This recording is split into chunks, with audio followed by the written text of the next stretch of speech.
ಬೆಳಗಾವಿ ಗಡಿಯಲ್ಲಿ ಭಾಷಾ ಬೆಂಕಿ ಬಿದ್ದಿದೆ. ಕಂಡಕ್ಟರ್ ವಿರುದ್ಧ ಮರಾಠಿ ಅಸ್ತ್ರ ಬೀಸಿದವರಿಗೆ ಕನ್ನಡಿಗರು ಎಚ್ಚರಿಕೆಯ ಸಂದೇಶ ರವಾನಿಸಿದ್ದಾರೆ. ಬೆಳಗಾವಿ ಗಡಿಯಲ್ಲಿ ನಿಂತ ಕರವೇ ಪಡೆ ಎಂಇಎಸ್ಗೆ ಖಡಕ್ ಎಚ್ಚರಿಕೆ ನೀಡಿದೆ.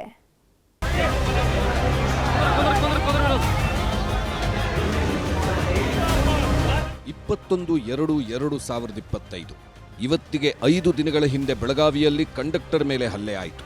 ಜೊತೆಯಲ್ಲಿದ್ದ ಹುಡುಗನಿಗೂ ಫ್ರೀ ಬಸ್ ಟಿಕೆಟ್ ತಗೊಂಡಿದ್ದು ಅಪ್ರಾಪ್ತ ಯುವತಿ. ಇದನ್ನ ಪ್ರಶ್ನಿಸಿದ್ದಕ್ಕೆ ಕಂಡಕ್ಟರ್ ಮೇಲೆ ಆಸ್ಪತ್ರೆ ಸೇರೋ ಥರ ದಾಳಿ ಮಾಡಿದ್ರು. ದಾಳಿ ನಡೆದ ಕೆಲವೇ ಗಂಟೆಗಳಲ್ಲಿ ಪೊಲೀಸರು ಹಲ್ಲೆ ಮಾಡಿದವರು ಎಂಇಎಸ್ ಕಡೆಯವರು ಅಂತ ಗೊತ್ತಾಗಿ ಕತ್ತಲಾಗೋದ್ರೊಳಗೆ ಬಂಧಿಸಿದ್ರು. ಆದರೆ ರಾತ್ರೋರಾತ್ರಿ ಕಂಡಕ್ಟರ್ ಅಶ್ಲೀಲವಾಗಿ ನಡ್ಕೊಂಡ, ಮೈಕೈ ಮುಟ್ಟಿದ ಅಂತೆಲ್ಲ ಸುಳ್ಳು ಫೋಕ್ಸೋ ಕೇಸ್ ದಾಖಲಿಸಿದ್ರು. ಇನ್ನೊಂದು ಕಡೆ ಕರ್ನಾಟಕದ ಬಸ್ಗಳನ್ನು ಮಹಾರಾಷ್ಟ್ರದಲ್ಲಿ ಎಂಇಎಸ್ನವರು ಟಾರ್ಗೆಟ್ ಮಾಡಿದ್ರು. ಮಸಿ ಬಳಿಯೋ ಕೆಲಸ ಮಾಡಿದ್ರು. ಕರ್ನಾಟಕದ ಕಂಡಕ್ಟರ್ ಡ್ರೈವರ್ಗಳಿಗೆ ಬೆದರಿಕೆ ಹಾಕಿ ಹಿಂಸೆ ಕೊಟ್ಟಿದ್ರು.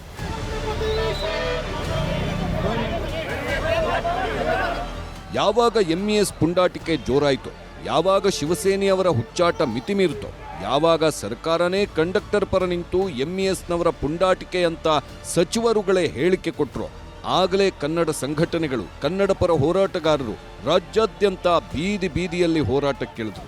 ಇವತ್ತು ಬೆಳಗಾವಿ ಚಲೋ ಹಮ್ಮಿಕೊಂಡಿದ್ರು. ಒಂದು ಕಡೆ ಕರವೇ ಅಧ್ಯಕ್ಷ ನಾರಾಯಣಗೌಡ, ಮತ್ತೊಂದು ಕಡೆ ಪ್ರವೀಣ್ ಶೆಟ್ಟಿ ಬಣ ಬೆಳಗಾವಿಗೆ ದಾಂಗುಡಿ ಇಟ್ಟರು.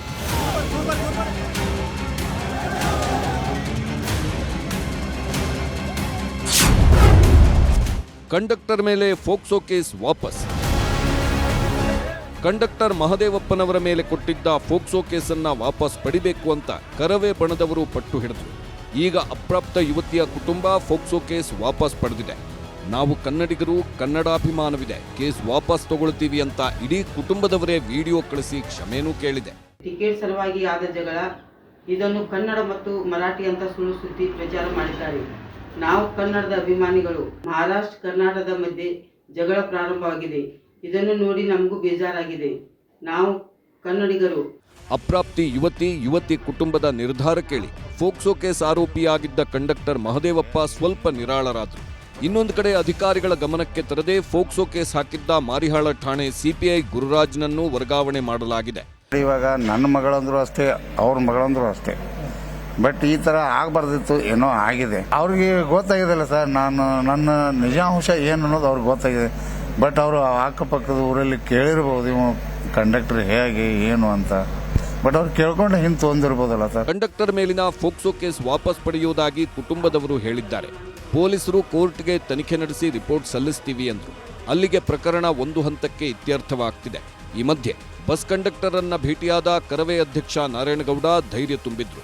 ಪ್ರವೀಣ್ ಶೆಟ್ಟಿ ಬಣದವರು ಆಸ್ಪತ್ರೆಗೆ ಬಂದು ಮಹದೇವಪ್ಪರಿಗೆ ಧೈರ್ಯ ಹೇಳಿದ್ರು. ಆಮೇಲೆ ಪದೇ ಪದೇ ಬೆಳಗಾವಿಯಲ್ಲಿ ಬಾಲ ಬಿಚ್ಚುತ್ತಿರೋ ಎಂಇಎಸ್ ಮತ್ತು ಕರ್ನಾಟಕ ಬಸ್ಗಳನ್ನು ಟಾರ್ಗೆಟ್ ಮಾಡಿದ ಶಿವಸೇನೆ ವಿರುದ್ಧ ಕರವೇ ಬಣದ ಹೋರಾಟ ಶುರುವಾಯಿತು.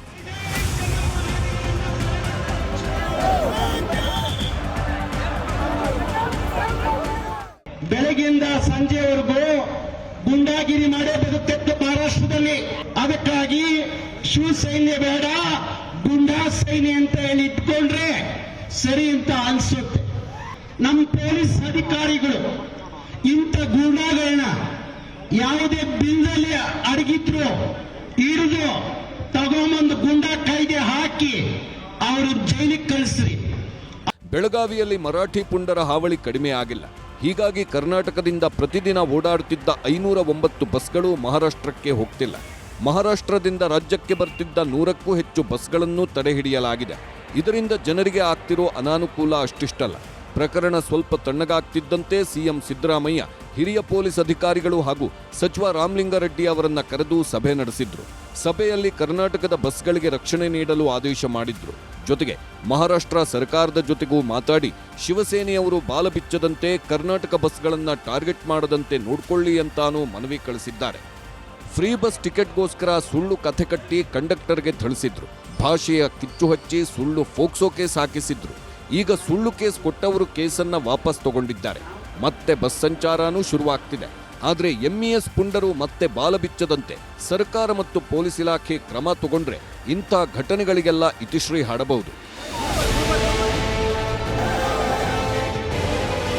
ಚಂದ್ರಕಾಂತ್ ಸುಗಂಧಿ ಜೊತೆ ಲೋಹಿತ್, ನ್ಯೂಸ್ 18 ಬೆಳಗಾವಿ.